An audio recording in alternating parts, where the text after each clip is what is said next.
बार फिर से स्वागत है आप सभी का हमारे YouTube चैनल में। आज हम पढ़ेंगे कक्षा 10 फिजिक्स। कक्षा 10 फिजिक्स पढ़ेंगे। टॉपिक का नाम है प्रकाश का प्रकीर्णन। आइए हम समझ लेते हैं प्रकाश का प्रकीर्णन होता क्या है। प्रकीर्णन मतलब होता है फैलना। आज आप जान रहे हैं प्रकाश का प्रकीर्णन मतलब प्रकाश का फैलना ही क्या कहलाता है, प्रकाश का प्रकीर्णन कहलाता है। ठीक है दोस्तों, आइए हम इसको अच्छे से समझने की कोशिश करते हैं। आप ये जानते हैं कि हमारे इन्वायरमेंट में, हमारे वायुमंडल में छोटे छोटे कण विद्यमान होते हैं। छोटे छोटे कण विद्यमान होते हैं। इन छोटे छोटे कणों से प्रकाश का क्या टकराकर फैल जाना ही क्या कहलाता है, प्रकाश का प्रकीर्णन कहलाता है।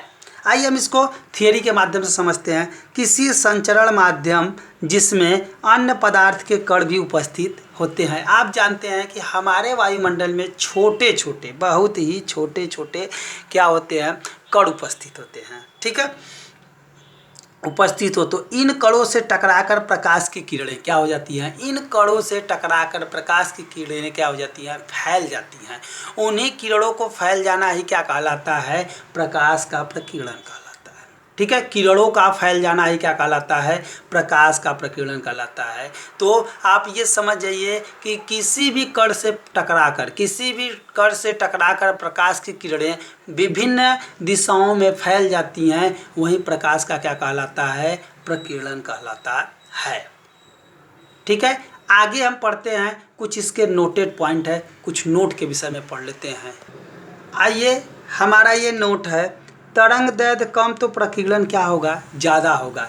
ये जान जाइए दोस्तों कि जिस प्रकाश का प्रकीर्णन बहुत अधिक होगा, जिस प्रकाश का तरंग दैर्घ्य बहुत ही ठीक है कम होगा, उसका प्रकीर्णन बहुत ही क्या होगा, ज़्यादा होगा।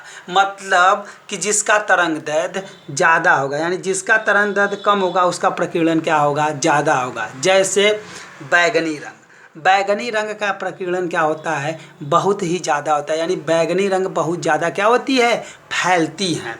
आइए आगे हम बात करते हैं। तरंग दैर्घ्य अधिक तो प्रकीर्णन क्या हो जाएगा, कम होता है। जैसे लाल रंग, लाल रंग का प्रकीर्णन क्या होता है, बहुत ही कम होता है, जिसके कारण लाल रंग हमें दूर से दिखाई देती है। आप देखते होंगे कभी सड़कों वड़कों पे लाल रंग की पट्टियां लगा दी जाती हैं, कभी इंडिकेट करने के लिए दिशाओं को लाल रंग की पट्टियां लगा जाती है। क्यों? क्योंकि इनका प्रकीर्णन क्या होता है, कम होता है, ये हमें दूर से दिखाई देती हैं। यही कारण से हम लाल रंग की पट्टियों क्या कर देते हैं, लगा देते हैं।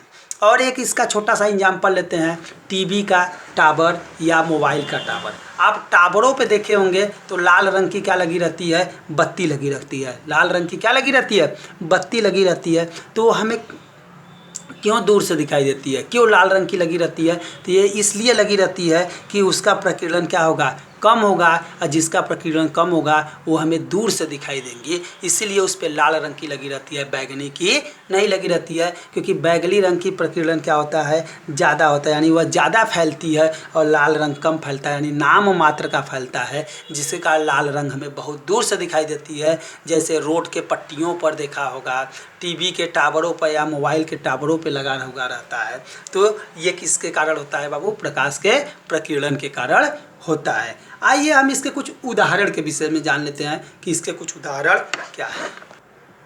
आइए, ये हमारा पहला उदाहरण है। दिन में आकाश का रंग कैसा दिखाई देता है, नीला दिखाई देता है। क्यों नीला दिखाई देता है, यह नीला दिखाई देता है प्रकाश के प्रकीर्णन के कारण। यही कारण है कि आकाश का रंग कैसा दिखाई देता है, नीला दिखाई देता है। कभी बच्चों आपसे 1 नंबर का ये क्वेश्चन कक्षा 10 में पूछ देता है ऑब्जेक्टिव में कि आकाश का रंग नीला क्यों दिखाई देता है, तो आकाश का रंग नीला प्रकाश के प्रकीर्णन के कारण दिखाई देता है। आइए हम दूसरा देख लेते हैं। अंतरिक्ष में आकाश का रंग काला दिखाई देता है क्योंकि वहाँ क्या होता है, वायुमंडल नहीं होता है। जहाँ पे वायुमंडल नहीं होगा वहाँ पे प्रकाश का प्रकीर्णन नहीं होगा, और जब प्रकाश का प्रकीर्णन नहीं होगा तो श्योर सी बात यह है कि वहाँ पे हमें सभी वस्तुएं कैसी दिखाई देंगी, काली दिखाई देंगी। यही कारण है कि आकाश में अगर अंतरिक्ष यात्री जाता है तो आकाश का रंग कैसा दिखाई देता है, काला दिखाई देता है। तो आपसे कभी क्वेश्चन पूछा जा सकता है कि आकाश का रंग काला क्यों दिखाई देता है, तो ये प्रकाश के प्रकीर्णन के कारण दिखाई देता है। आइए बाबू तीसरा नंबर हम पढ़ लेते हैं। समुद्र का रंग क्या है? नीला दिखाई देता है। क्यों? क्योंकि समुद्र का नीला रंग इसलिए दिखाई देता है कि यहाँ पर क्या होता है? प्रकाश का प्रकीर्णन होता है। समुद्र में क्या है? बहुत सारा जल है। जल के कारण जब इस पर प्रकाश की किरणें पड़ती हैं तो यह क्या होती है? रिफ्लेक्ट होकर क्या हो जाती है? ये आकाश में, यानी प्रकाश का प्रकीर्णन होता है, यानी प्रकाश फैल जाती है, जिसके कारण हमें क्या होता है? समुद्र का रंग कैसा दिखाई देता है? नीला दिखाई देता है। बच्चों, ये हमारे चैप्टर का ये लास्ट टॉपिक था। इस चैप्टर का ये हमारा लास्ट टॉपिक था। ये हमारा चैप्टर यहाँ पे क्या हो गया? खत्म हो गया। अब हम पढ़ेंगे अगला चैप्टर, कक्षा 10 के फिजिक्स का नेक्स्ट चैप्टर, विद्युत धारा। ठीक है, विद्युत धारा, इलेक्ट्रिसिटी। ठीक है, इलेक्ट्रिसिटी, विद्युत धारा के विषय में हम पढ़ेंगे। अगर ये हमारा वीडियो आपको पसंद आया तो ज़्यादा से ज़्यादा शेयर करिए, ज़्यादा से ज़्यादा लाइक करिए और सब्सक्राइब करना ना भूलिए। जय हिंद, जय भारत बच्चों।